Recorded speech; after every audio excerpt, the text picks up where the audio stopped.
نحمده ونصلي على رسوله الكريم۔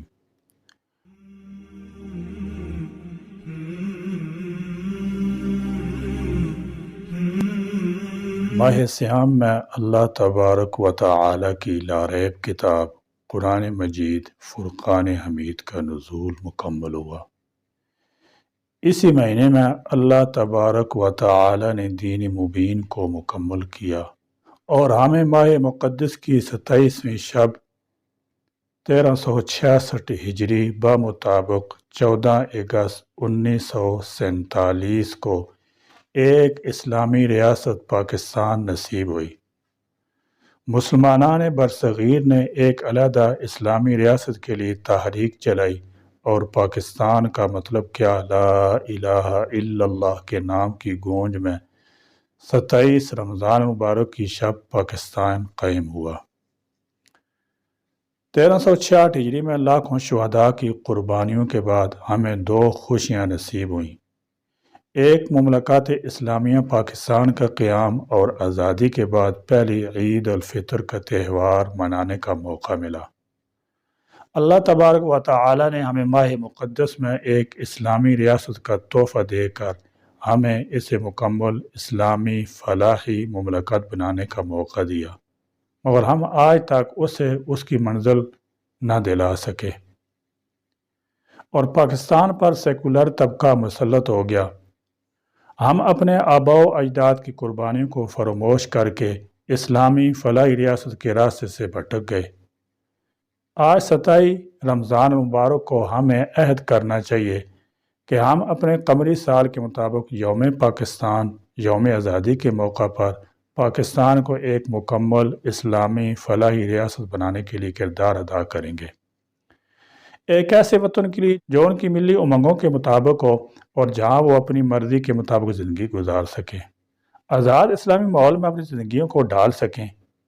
اس مقصد کے لیے ہمارے آباء و اجداد نے اپنا سب کچھ قربان کر دیا، اپنا گھر بار اور مال و اسباب دشمن کے حوالے کر دیا، اپنے معصوم بچوں اور کڑیل جوانوں حتیٰ کہ عصمتوں تک کی قربانی صرف اس لیے دی تاکہ وہ آزاد فضاؤں میں اسلامی ماحول میں زندگی گزار سکیں۔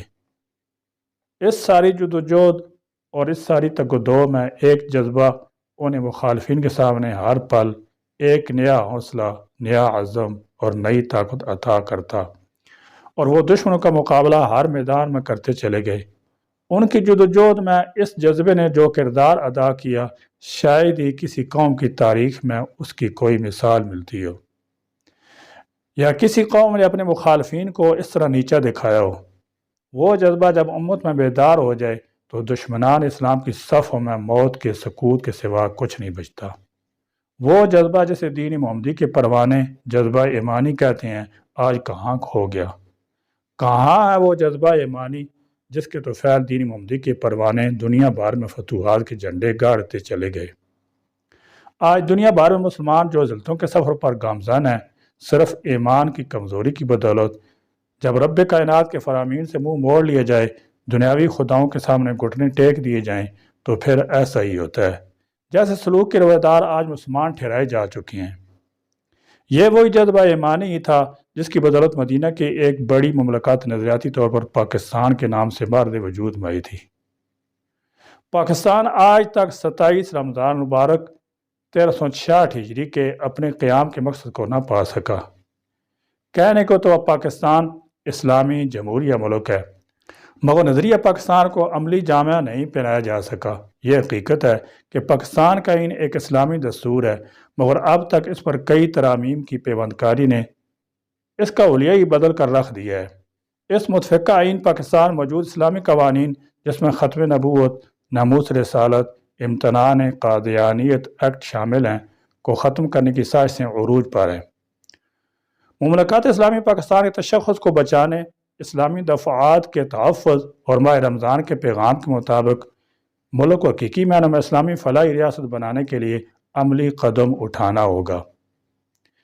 کسی بھی قوم کی ترقی اور اس کی بقا کا دار و مدار اسی بات پر ہوتا ہے کہ اس کے افراد اپنے معاشرتی فرائض کی ادائیگی کس حد تک کرتے ہیں، کیونکہ وہ اعمال اور ذمہ داریاں صرف انہی کی ذات تک محدود نہیں ہوتی بلکہ ایک وسیع دائرہ ہوتا ہے جس پر ان کے اثرات مرتب ہوتے ہیں۔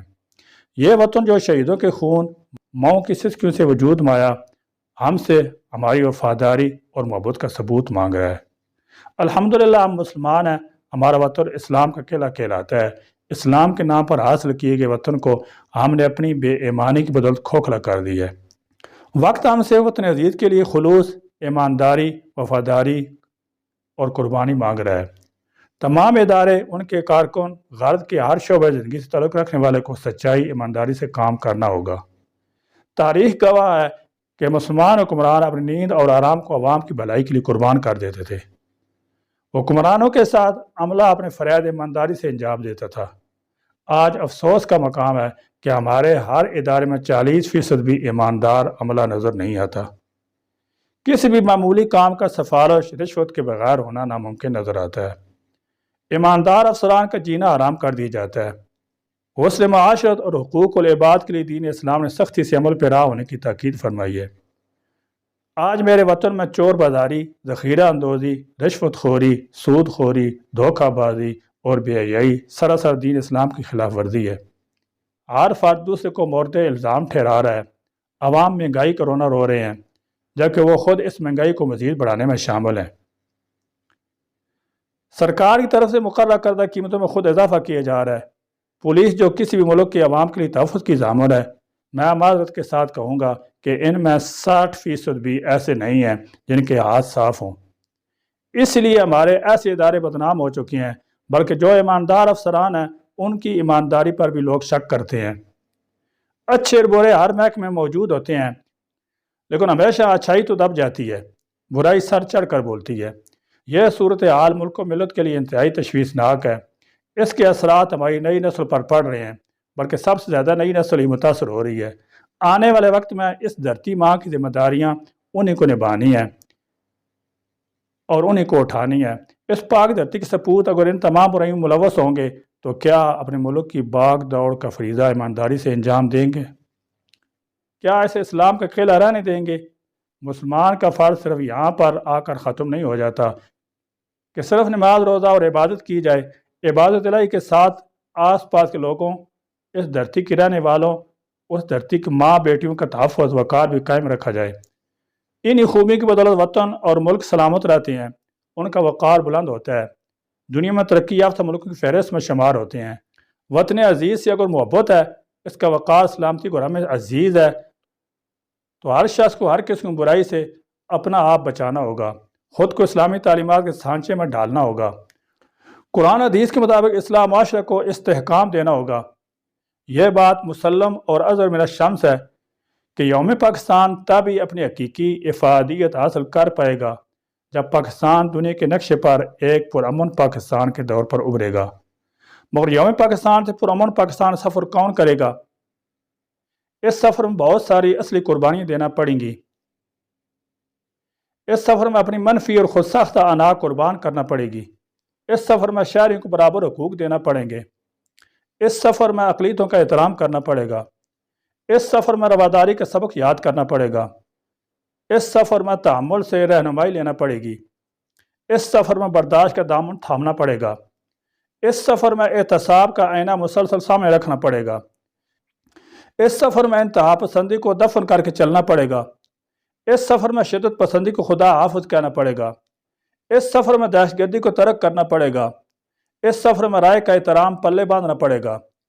اس سفر میں منفی رویوں، منفی سوچوں، منفی کردار اور منفی اعمال سے توبہ کرنی پڑے گی۔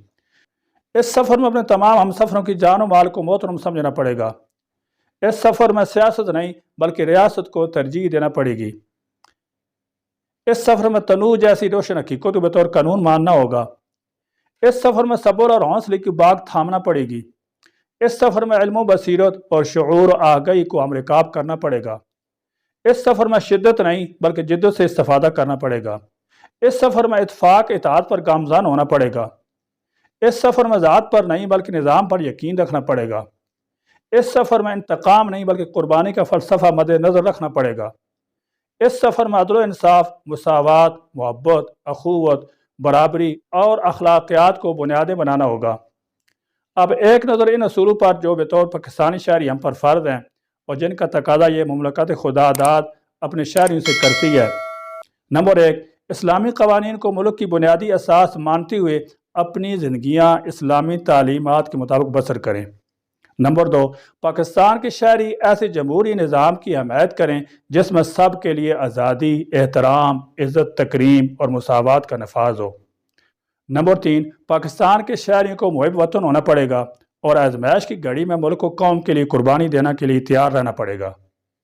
نمبر 4، ہر پاکستانی کو رزق حلال کی طلب کرنی ہوگی، یہ ہمارا دینی تقاضا بھی ہے، اور اس رشوت، سفارش اور اقربا پروری کی بھی حوصلہ شکنی ہوگی۔ نمبر 5، تعلیم یافتہ اور مہذب شہری قوموں میں نئی روح پھونک سکتے ہیں، لہذا تعلیم پر خصوصی توجہ دینا ہوگی اور یہ کام انفرادی سطح پر بھی کرنا ہوگا۔ نمبر 6، شہریوں کو چاہیے کہ وہ ملک کے قوانین کی پابندی کریں اور اداروں کے ساتھ مکمل تعاون کرتے ہوئے قانون کو اپنے ہاتھ میں لینے سے گریز کریں۔ نمبر 7، سماج دشمن عناصر کے ہاتھوں کھلونا بننے کی بجائے قومی وقار، ترقی اور یکجہتی کے کاموں میں حصہ لینا چاہیے۔ نمبر 8، نکمے، ناکارہ اور سست شہری ریاست کا بوجھ ہوتے ہیں، لہذا محنت کیجیے اور محنت کش بنیے۔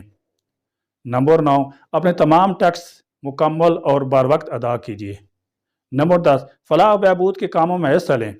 نمبر 11، دوسرے کی مدد کے لیے ہر وقت تیار رہیں۔ نمبر 12، پاکستان ایک اسلامی ملک ہے، لہذا اسلامی اخوت اور عظمت کے لیے کام کیجیے۔